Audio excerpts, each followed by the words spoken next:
तो एग्जाम्पल करते हैं। If 8th and 21st term of an AP are, है ना, दो फिगर्स दे रखे हैं, फाइंड द 40th टर्म। तो सीक्वेंस क्या है वो निकाल लेते हैं अपन। तो एपी में जनरल टर्म का रिलेशन क्या होता था, ए एन जो है वो A1 प्लस n-1 डी के बराबर होता था, ठीक है। तो 8th टर्म के लिए n कितना है, 8 है, और वो हमको 59 दे रखा है। तो 59 जो है वो कितना हो गया, A1 प्लस 7D हो गया।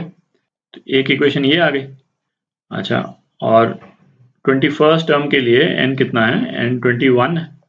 तो इसके लिए इक्वेशन क्या आ जाएगी, 163। 21st टर्म जो है 163 है, A1 प्लस 20D, है ना, n-1 जो है वो 20 हो जाएगा। तो ये दूसरी इक्वेशन आ गई। इन दोनों इक्वेशन को आप सॉल्व कर लें, है ना, बेसिकली सेकंड इक्वेशन में से फर्स्ट इक्वेशन माइनस कर देते हैं, तो क्या आ जाएगा अपने पास, ये अपने पास आ जाएगा 104 इज इक्वल टू 13D। तो D कितना आ जाता है, D 8 आ जाता है ना, और A1 के लिए हम सॉल्व करेंगे तो A1 जो है वो 3 आ जाता है। तो इन दोनों वेरिएबल से अपने पास में पूरी AP आ गई। 40th टर्म निकालना है, तो A40 ये कितना हो जाएगा, तो ये कितना हो जाएगा, A1 मतलब 3 प्लस 40 माइनस 1, 39 इंटू 8। तो ये कितना आ गया, तो ये आ गया 315। तो ये आपका आंसर है 315। एक और एग्जाम्पल करते हैं। तो ये एग्जाम्पल करते हैं, if pth qth and rth terms of an APR, है ना, ये उनकी वैल्यूज दे रखी है, तब, है ना, देन शो दैट, ये दो इक्वेशन दे रखी है जो अपने को प्रूव करना है कि ये दोनों इक्वेशन जो है वो होल्ड करेंगी। तो pth टर्म क्या हो गई, AP, ठीक। फर्स्ट टर्म को A1 बोल देते हैं, तो pth टर्म के लिए p-1 into common difference D, ठीक। इसी तरह से qth टर्म क्या हो जाएगी, A1 प्लस q-1D, और rth टर्म जो है वो हो जाएगी A1 प्लस r-1D, ठीक है। ये तीन इक्वेशन आ गई अपने पास में।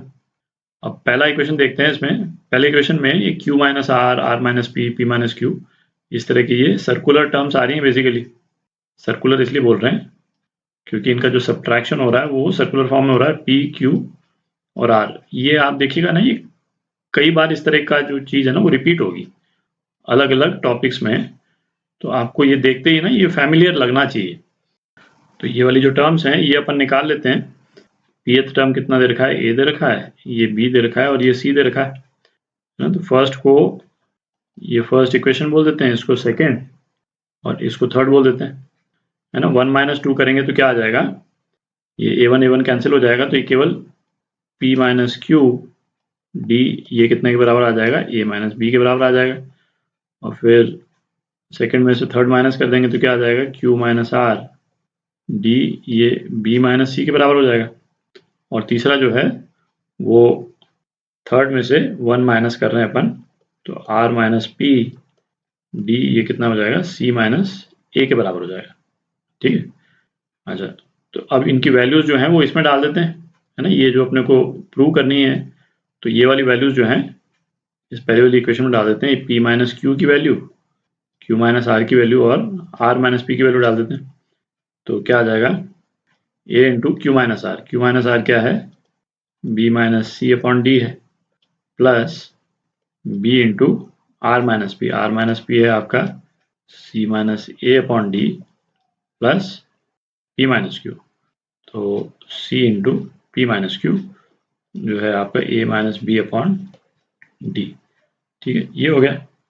तो इसको ये ब्रैकेट आप खोल देंगे तो ये 6 टर्म्स हो गई, है ना, ए बी, ए सी और सी ए वाली 6 टर्म्स हो गई। एक टर्म पॉजिटिव है, एक टर्म नेगेटिव है, तो कितना आ जाता है, 0 आ जाता है, ठीक। तो ये पहली इक्वेशन प्रूव हो गई। अब सेकेंड इक्वेशन प्रूव करते हैं। सेकेंड इक्वेशन भी सिमिलर ही है बिल्कुल, है ना। इसमें ये वाली टर्म्स जो हैं वो अपन डाल देंगे, ए माइनस बी, बी माइनस सी और सी माइनस ए।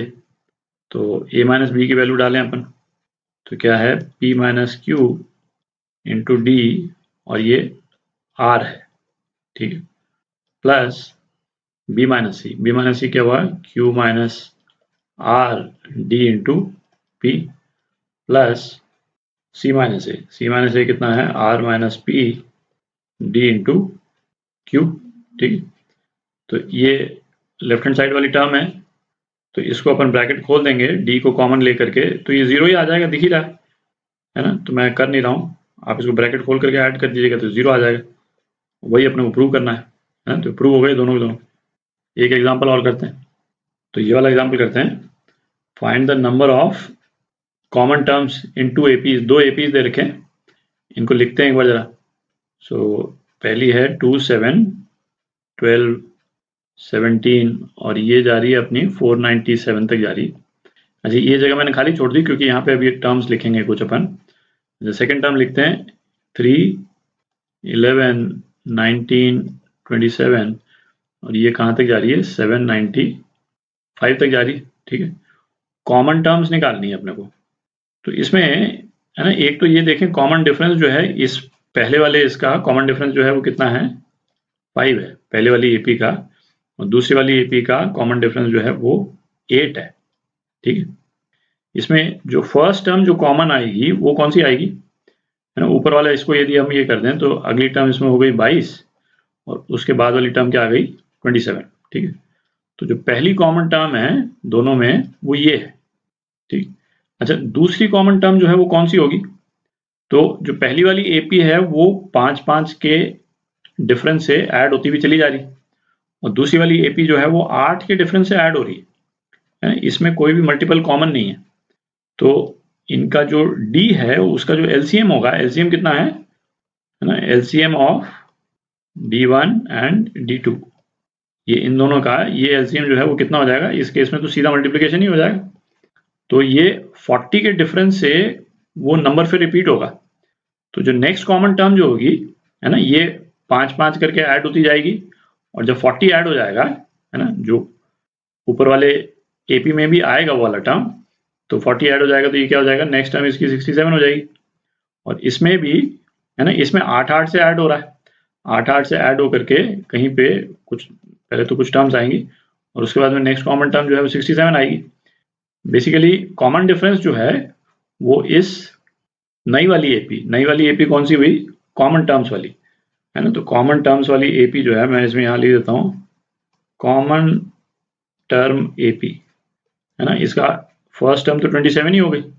अच्छा, दूसरी टर्म तो अपन ने निकाल ली 67 और इसमें 40 ऐड होता जाएगा और ये फाइनली कहाँ तक जा सकता है 497। 497 इसका पार्ट है कि नहीं ये तो अपने को नहीं मालूम है ना। अभी अपन लिख रहे हैं क्योंकि उसके ऊपर तो जाना नहीं है क्योंकि फर्स्ट वाली एपी तो 497 पे खत्म हो गई।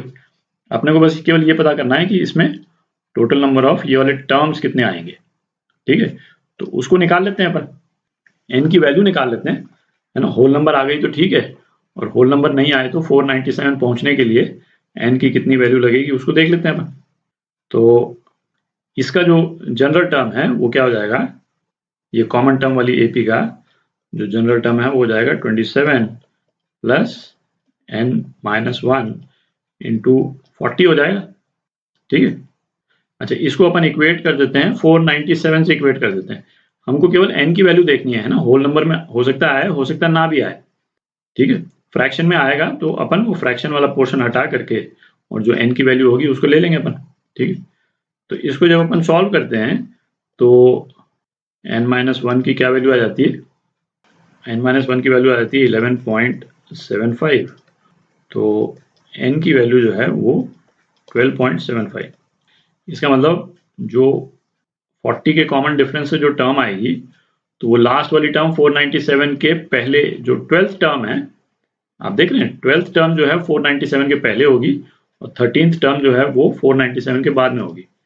मतलब A12 यहाँ होगा और A13 यहाँ होगा ना, क्योंकि फ्रैक्शन आ रहा है ना, तो फ्रैक्शन जो है 497 से छोटा है, तो A12 जो है 497 से छोटा है और A13 497 से बड़ा है। तो total number of common terms कितनी हो गई, 12 टर्म्स हो गई।